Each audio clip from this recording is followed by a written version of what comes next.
Hello you guys! Welcome back to another video of mine, and today I'm going to be going through some of my books that I personally really love and why I love them.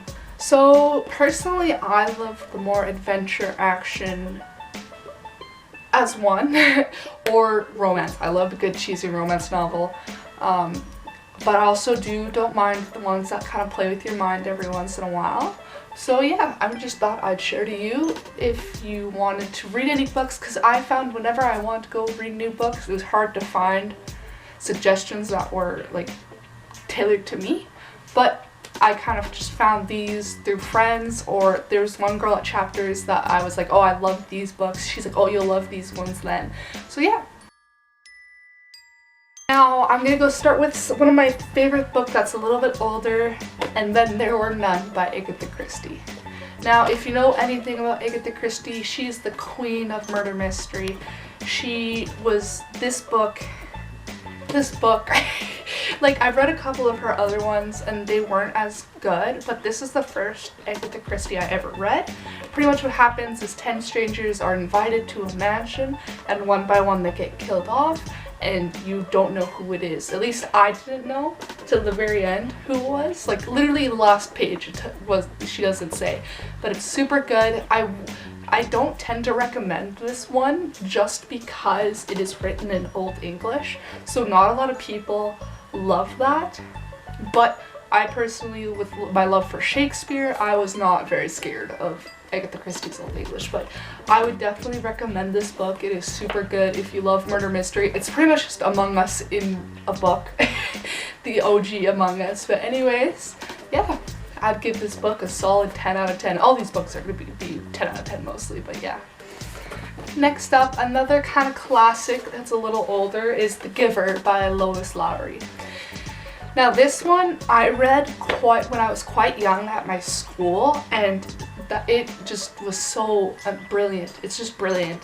Pretty much what happens is there's a boy that lives in this society where you are given specific jobs based on people watching you while you grow up, and then they decide what job is best fit for you, and he gets the giver, which is a very rare job to get. And through the book he finds out what the giver's responsibilities are, and it gets pretty crazy. But I love this. It's so good. It just puts your whole mind into a different perspective. It's a lot about morals.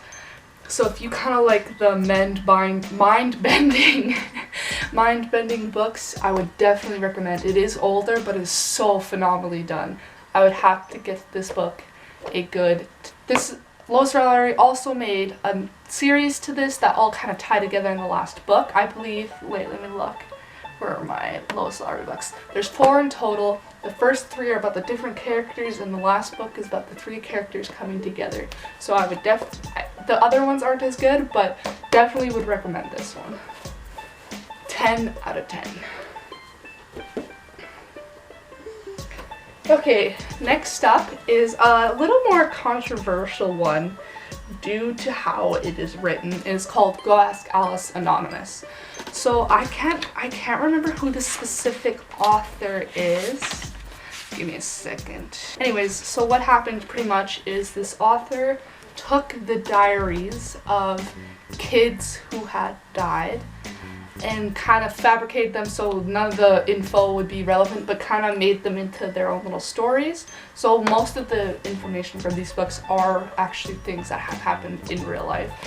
There's lots of books in this kind of like series, but this book specifically follows a girl named Alice, and she goes through a drug problem, and this whole book is her writing how she feels while she's dealing with addiction.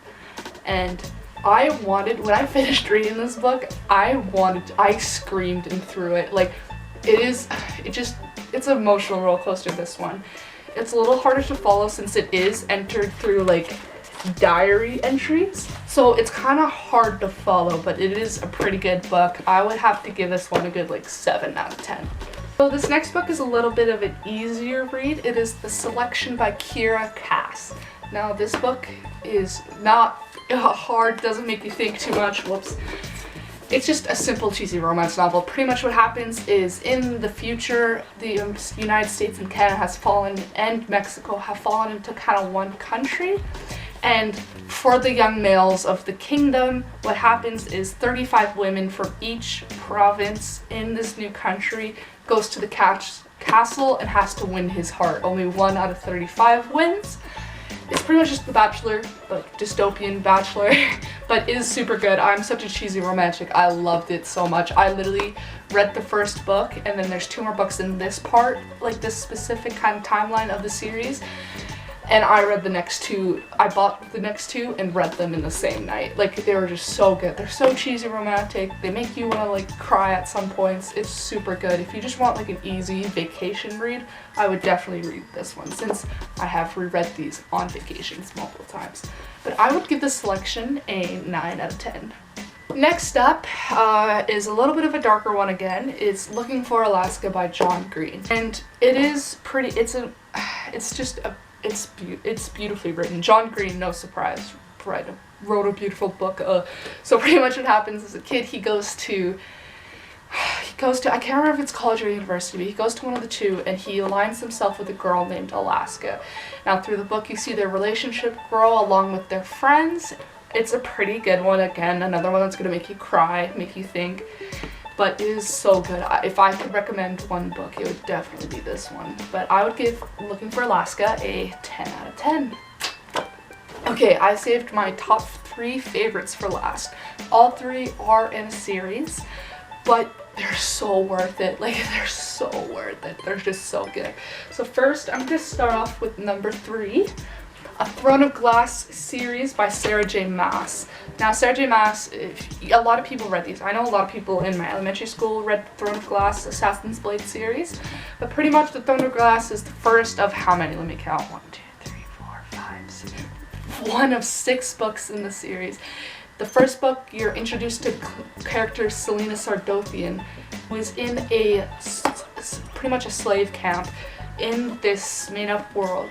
And you learn that she's an assassin. In this book, she has to fight her way to be the king's, I think it's the king's agent, but pretty much you're just the king's assassin. And then after this, you find some crazy crap out, and it goes on for 6 more books. This sounds like it's drawn out, but it is so good. It is action, adventure, like, gives you different points of views on things, and also the romance. Sarah J. Maas knows how to write a romance novel, I will tell you that, since 2 of these favorites are by the same author. My favorite, though, from this series is Empire as Storms. It is the 5th book.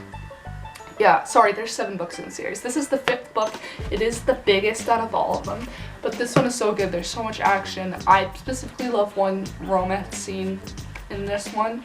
But yeah, no, I definitely recommend it. It's full of twists and turns. It's full of love interests if you're into that. And I would give The Throne of Glass a solid 20 out of 10. So my second favorite book of all time is also by Sarah J. Maas. It's kind of the series, not the book itself, but A Court of Thorns and Roses. These books pull at your heartstrings no matter what. So we are introduced into the world of Prythian, I think is how you say it. And it's pretty much just a fantasy world where half the continent is lived by mystical kind of fairy, like humans called fae, not fairy, fae, and the other half is humans. So we are, in the very beginning, we are introduced to our main character, Fair. Now she is in the woods hunting, and because her family is very poor, and so she shoots a very big wolf that looks very strange, and the story kind of goes on from there.